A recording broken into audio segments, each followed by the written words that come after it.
വിശുദ്ധ ഖുർആനിൻ്റെ 1/3 മരണത്തിന് ശേഷമുള്ള ജീവിതത്തെക്കുറിച്ചാണ്. നമ്മൾ ഉയർത്തെഴുന്നേൽപ്പിക്കപ്പെടുമെന്ന് അല്ലേ?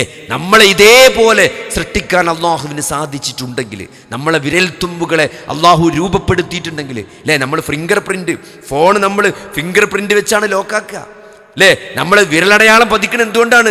ഈ ഒരു വിരലിൻ്റെ അടയാളം നമുക്ക് മാത്രമേ ലോകത്തുള്ളൂ എന്നതുകൊണ്ടാണ്. അതാരാണ് സംവിധാനിച്ചത് അല്ലേ? ഉമയ്യബിന് ഖലഫ് ആ നുരുമ്പിയ എല്ലിൻ്റെ ആ പൊടി ഇങ്ങനെ കയ്യിലിങ്ങനെ ഞാൻ ഉണ്ടിയിട്ട് ഇങ്ങനെ ഊതിപ്പാറിപ്പിച്ചിട്ട് അള്ളാഹുവിൻ്റെ റസൂലിൻ്റെ മുഖത്തേക്ക് പാറിപ്പിച്ചിട്ട് ചോദിച്ചിട്ട്, ഈ നുരുമ്പിയ എല്ലിൽ നിന്ന് വീണ്ടും ജീവൻ ഉണ്ടാക്കുമെന്നാണോ നിന്റെ റബ്ബ് പറയുന്നതെന്ന് ചോദിച്ചപ്പോൾ ഇറങ്ങിയ ആയത്താണത്.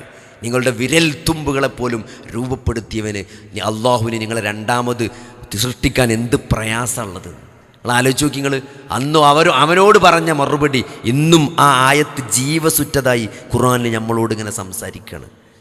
എങ്ങനെ സഹോദരങ്ങൾ, ഞാനും നിങ്ങളൊന്നും ഇതേപോലെ തിരിച്ചു വരൂലെന്ന് എന്താണ് നിങ്ങൾക്ക്? എന്താ നിങ്ങൾ അങ്ങനെ വിശ്വസിക്കാതിരിക്കണത് അല്ലേ?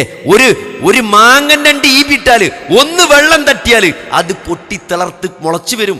എത്ര ചക്കക്കുരാണ് നമ്മൾ വേസ്റ്റ് കുഞ്ഞിൽ മുളച്ചു പൊന്തിയത്, എത്ര പുളിങ്കുരാണ് മുളച്ചു പൊന്തിയത്.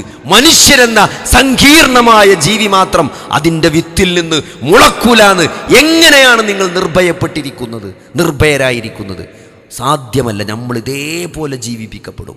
ആദ്യം 2 കോശത്തിൽ നിന്ന്, മാതാവിൻ്റെയും പിതാവിൻ്റെയും രണ്ട് ലൈംഗിക കോശങ്ങളിൽ നിന്ന് മനുഷ്യനെന്ന ഒരു സൃഷ്ടി 2 കോശമായി, 4 കോശമായി, 8 കോശമായി, 16 കോശമായി, 32 കോശമായി, ഒരു ഒട്ടിപ്പിടിച്ച അട്ടയുടെ രൂപത്തിൽ മാതാവിൻ്റെ ഗർഭാശയത്തിൽ അത് ഭ്രൂണമായി തൂങ്ങി നിന്നിട്ടുണ്ടെങ്കിൽ സഹോദരങ്ങളെ, അതിൽ നിന്ന് മനുഷ്യൻ്റെ രൂപമുള്ള ഒരു കുഞ്ഞായി അത് മാറിയിട്ടുണ്ടെങ്കിൽ, അതിന് റൂഹ് കിട്ടിയിട്ടുണ്ടെങ്കിൽ, അത് ജനിച്ചിട്ടുണ്ടെങ്കിൽ, അത് ഘട്ടം ഘട്ടമായി വളർന്ന് നമ്മളെന്ന ഒരു ജീവിയായി മാറിയിട്ടുണ്ടെങ്കിൽ, ഈ മനുഷ്യനെന്ന സങ്കീർണമായ ജീവിയെ ഇതേപോലെ വീണ്ടും സൃഷ്ടിക്കാൻ അള്ളാഹുവിന് ഒരു പ്രയാസവുമില്ല എന്ന് വിശുദ്ധ ഖുർആൻ നമ്മളോട് വിളിച്ചു പറയുന്നത് നമ്മൾ വീണ്ടും ജീവിപ്പിക്കപ്പെടും എന്ന് നമ്മളെ ബോധ്യപ്പെടുത്താനാണ്.